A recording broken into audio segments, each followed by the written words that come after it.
Vamos a ver ahora cómo se lleva a cabo la alimentación hacia adelante. Recordemos nuestras fórmulas. Teníamos que calcular dos cosas. La combinación lineal de los valores de activación de la capa anterior y sobre ella aplicarle la función de activación. Habíamos visto que esto se puede hacer en manera matricial, multiplicando la matriz de pesos por los valores de activación. Cuando este notebook fue programado, se utilizó de tal manera que cada uno de los ejemplares se ven como columnas. Entonces, acuérdense que aquí todo va a estar acostado. Bueno, igual como es una programación manual, se comenzó desde verificar que estuvieran bien programadas la logística y su derivada más adelante. Y la siguiente parte es armar toda la red combinando las matrices de la forma adecuada. Los pesos que se sugieren utilizar en el artículo, bueno, el número de conexiones que se sugieren son las siguientes. En la primera capa, como tenemos 6 neuronas y después, son 24 de entrada y 6 para el autoencoder, entonces vamos a tener un total de 6 por 24 pesos, que son 144. Del otro lado tenemos 12 neuronas de entrada por 6 en el pequeño codificador, pues vamos a tener 72 conexiones. Después tenemos estas dos conectadas todos contra todos. Entonces, de los 6 que salieron de aquí, lo multiplicamos por 12, que es el número de neuronas que se van a poner en la capa de en medio. Aquí también 6 por 12 neuronas que hay en la capa de en medio. Cada uno de ellos contribuye con 72 conexiones. Después de C hacia D, tenemos las 12 por las 6 que van a aparecer en el siguiente elemento. Y después de estos 6 por 24 que vamos a tener en la última capa de salida, son 144 pesos. Observemos que la red completa tiene entonces 576 pesos. Eso quiere decir que nuestros gradientes tienen 576 componentes. Bien, vamos a ver entonces cómo se implementa el feedforward. Esta es una versión simplemente un poquito más en pedacitos de la que ustedes hicieron en sus prácticas. Observen que estamos recibiendo como parámetros una red, el valor de activación para la primera capa, que le llamamos A1. A2 serían los valores de entrada para las relaciones. Estos dos, acuérdense que son hot encodings. Y entonces ahora comenzamos a trabajar con los pesos.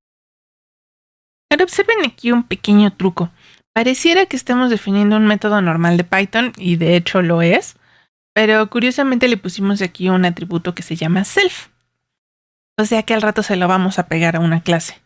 Entonces sí tendríamos atributos que van a ser los pesos de la red, o podríamos simple y sencillamente pasar los pesos para poderlo utilizar temporalmente como si fuera con una red prestada o algo. Pero bueno, una vez que ya tenemos en variables locales de donde sea que vayamos a sacar los pesos, entonces implementamos el feedforward, donde lo que teníamos era el producto de los pesos por los valores de activación y después la función logística para calcular los valores de activación de la siguiente capa. Vemos que primero se realiza esta operación nada más para el autoencoder del lado izquierdo y después hacemos exactamente la misma idea, pero considerando las entradas y pesos que conectan esta capita con este autoencoder, que sería el B2. Una vez que obtuvimos ambos resultados, aquí vemos precisamente el punto en el que unimos ambos elementos para que ahora sí se conecten todos contra todos en la capa C. Y entonces para obtener C, pues utilizamos la unión de los dos anteriores con el producto con sus pesos y finalmente la función de activación. Las otras dos capas van a ser muy parecidas, ya simple y sencillamente son pesos por valores de activación, función de activación, pesos por valores de activación, función de activación, y tenemos todo.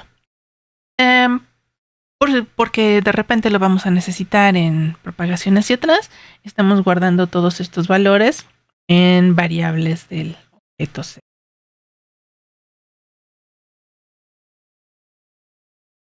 De este modo tendremos acceso a los valores de activación y a las combinaciones lineales después de haber ejecutado. Bueno, solo recordemos que el último estado que tengamos será precisamente el que corresponde a la última vez que evaluamos algo. Bien, entonces ahora sí vamos a proceder a escribir lo que existiría en toda la clase red. Y tenemos los métodos indispensables, un constructor donde podríamos asignarle pesos que ya hubiéramos sacado de algún otro lado. Vamos a ver que esto nos sirve mientras estamos explorando el entrenamiento. Usamos una función auxiliar que se encargue precisamente de asignar diferentes grupos de pesos. Tenemos un método que nos permite colocar todas las matrices de pesos en un solo vector. Entonces lo que hace es aplanar todas estas matrices de pesos y ponerlas una encima de la otra.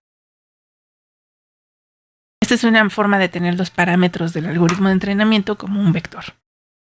Después tenemos una función auxiliar que lo que se encarga es de reconstruir todas estas matrices a partir de un vector. Estos son métodos interesantes para poder probar qué es lo que estamos haciendo. Por ejemplo, hacer algo que jamás se debe de hacer. Podemos inicializar nuestra red poniendo solamente unos en las matrices de pesos. Esto jamás se debe de hacer cuando intenten entrenar una red, porque no va a aprender absolutamente nada. Si todos los pesos son iguales, todas las componentes del gradiente son iguales y todo el tiempo va a empeorar o va a mejorar para algunos ejemplares, pero se va a descomponer para otros. Entonces, este método no sirve para entrenar. Este método sirve para ver que cuando programamos el feedforward hayamos hecho algo que tenga sentido. Entonces, la siguiente fase es cuando nos mandan un conjunto de datos y queremos evaluarlos a través de la red, de la función de la red, y obtener los valores de salida. Entonces, aquí estamos viendo cómo de esos datos de entrenamiento se separa el conjunto en personas, relaciones, y se manda a llamar ahora sí al método feedforward con los datos del conjunto que nos pasa. Y finalmente, bueno, este es el truco pythónico, que consiste en pegarle el feedforward a la clase Red Hinton, aunque lo hayamos programado en una celda distinta, simplemente para que no se viera demasiado ativo. Bueno, entonces una vez que fueron programadas estas funciones, lo que vamos a hacer es probar si realmente está funcionando. El primer paso, pues, es crear una instancia del objeto, asignarle los unos, que podemos predecir básicamente cómo debería de verse, y tratar de aplicar el feedforward. Y vamos a ver.